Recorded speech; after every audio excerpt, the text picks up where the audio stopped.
Hi friends, మీకు ఈ video నచ్చినట్లయితే లైక్ చేయండి, సబ్స్క్రైబ్ చేయండి.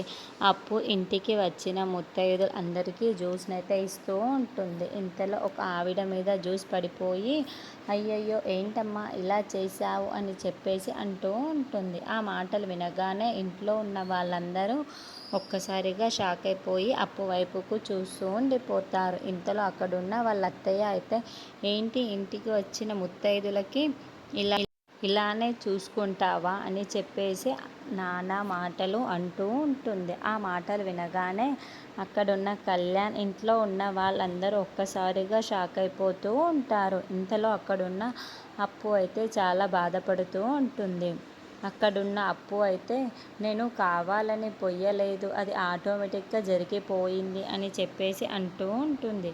ఆ మాటలు వినగానే అక్కడున్న ఆ ముత్తైదులైతే, ఇలాగైనా చేస్తారు ఇంటికి వచ్చిన వాళ్ళకి అని చెప్పేసి తిడుతూ ఉంటారా.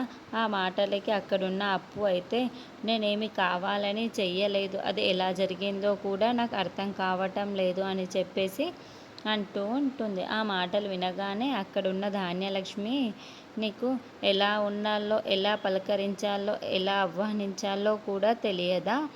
ఇలా తెలియని దాన్ని నేను కోడలుగా చేసుకున్నాను, వచ్చి నాకే అసహ్యంగా ఉంది అని చెప్పేసి అంటూ ఉంటుంది. ఆ మాటలు వినగానే అక్కడున్న అప్పు అయితే చాలా బాధపడుతూ ఉంటుంది. ఇంతలో అక్కడున్న ముత్తైదులైతే, మీ అమ్మ నిన్ను రోడ్డు మీద పెంచింది కదా, రోడ్డు మీద వదిలేసి పెంచింది కదా, అందుకే నువ్వు ఇలా తయారయ్యావు. నీకు ముందు నుండే సాంప్రదాయాలు అన్నీ నేర్పి ఉంచి ఉంటే ఇలా ఉండేది కాదు, ఇలా జరిగేది కాదు అని చెప్పేసి ముత్తైదులు అందరూ నానా మాటలు అంటూ ఉంటారు. ఆ మాటలు వినగానే అక్కడున్న అప్పు అయితే చాలా బాధపడుతూ ఏడుస్తూ ఉంటుంది.